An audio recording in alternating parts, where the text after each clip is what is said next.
بسم الله الرحمن الرحیم. ګرانو ملګرو، تاسو ته په لرن انګلیش ان پښتو چینل کې په هراله او ستړي مشو یم. ملګرو، په نننۍ کلاس کې وزه تاسو ته د سیسیس او پیمس وکیبلري کومه. ما ډیر د پښتو چینل وکتي، هغه هیڅ هم د سیسیس او پیمس وکیبلري نه ده کړې. نه ان شاء الله زه به تاسو ته پر روان کلاسونو کې هم د سیسیس پیمس وکیبلري کومه او په تیرو کلاسونو کې هم ما تاسو ته د سیسیس پیمس وکیبلري کړې ده، ځکه چې دا د انګلیسي د زده کولو لپاره ډیر مهمه. کو چېرته موږ او تاسو د سیسیس اگزام ورکو، نو ان شاء الله موږ تاسو ته به په هغې کې مشکلات ډیر کم راځي. راځئ چې خپل نننی کلاس شروع کړو. پیلنی ټکی موږ سره څه دی؟ ویسیلیټ. ویسیلیټ چې کومه دی دا وي خالي ځای ته، یعنې یو ځای چې کوم ځای خالي څه پکې نه وي نو هغې ته به موږ وي ویسیلیټ. سټنټ ډیر وخت، یعنې ډیرې مودې ته یا ډیر وخت ته په انګلیش کې ویلی شي سټنټ. الیویټ. الیویټ چې کومه دی دا یو څیز کمولو ته وي، یعنې که موږ د یو څیز نه یو څیز را کم کو نو هغې ته په انګلیش کې ویلی شي الیویټ. کویک. کویک چې کومه دی دا وي دوکې ته وي، یعنې که موږ چېرته یو کس له دوکه ورکړو نو دغه دوکې ته په انګلیش کې ویلی شي کویک. بلیبر. بلیبر چې کومه دی دا یو څیز وخلو ته وي، یعنې ته یو څیز وخې یا یو انسان وخې نو دې ته په انګلیش کې ویلی شي بلیبر. ایراډ.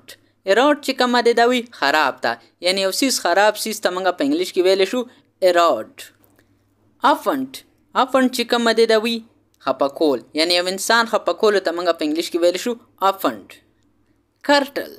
کرټل چې کومه دی دا بندیز لګولو ته وي، یعنې په یو څیز باندې بندیز ولګه چې دا څیز به منی نو په انګلیش کې به دې ته موږ وي کرټل.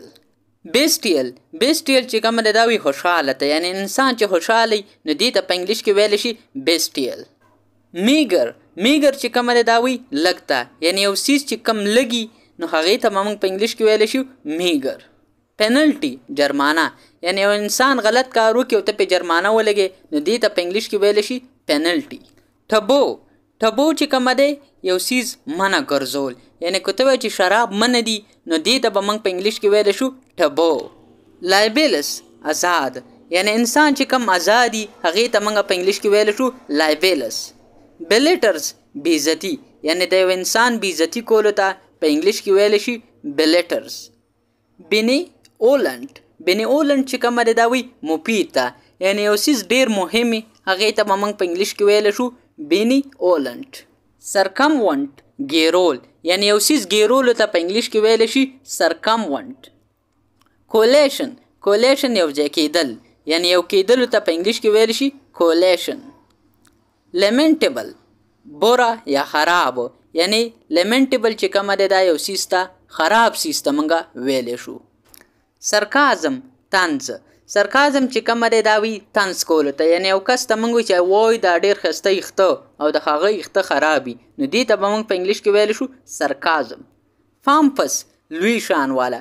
پامپس چې کومه دی دا به موږ یو ښه څیز ته وایو، یو لوی شان والا ته، یو چې ډېر غټ شان وي نو هغې ته به موږ په انګلیش کې ویلی شو پامپس. انټیټي.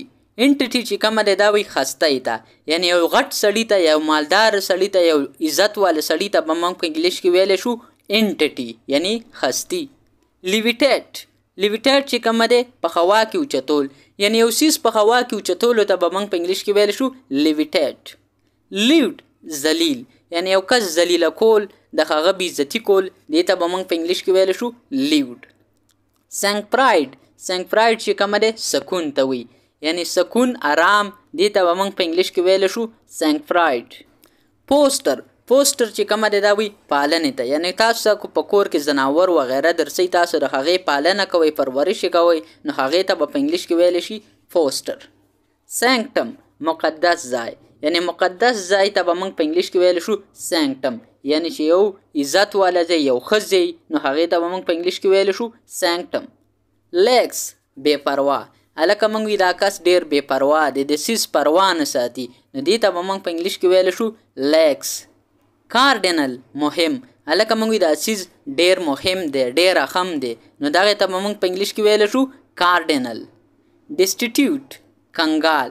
ډسټیټیوټ چې کومه دی دا موږ غریب کس ته ویلی شو، یعنې هغه غریب کس چې کم سره په جب کې پیسې وغیره نه وي. ایونس. ایونس چې کومه دی دا وي ښکاره کول، یعنې یو څیز ښکاره کول، خلکو ته ښودل، دې ته به په انګلیش کې ویلی شي ایونس. ملګرو دا زمونږ نننی کلاس چې پای ته ورسېدو. زه امید کوم چې دا کلاس به ستاسو خوښ شوی. ملګرو تاسو ته دا کلاس څنګه ولګېدو ما ته په کمنټ سیکشن کې ضرور کمنټ وکړئ. او که چېرته تاسو ته د داسې قسمه کلاسونو ضرورت هم وي نو بیا هم تاسو ما ته په کمنټ سیکشن کې خپله رای شریکه کړئ. ملګرو اوس ماله اجازت راکئ. انشاءالله تاسو سره په یو بل نوي کلاس کې ملاقات کیږي. د خپل ځان ډیر خیال ساتئ او ما په خپلو دعاګانو کې هم یاد ساتئ. د الله په امان.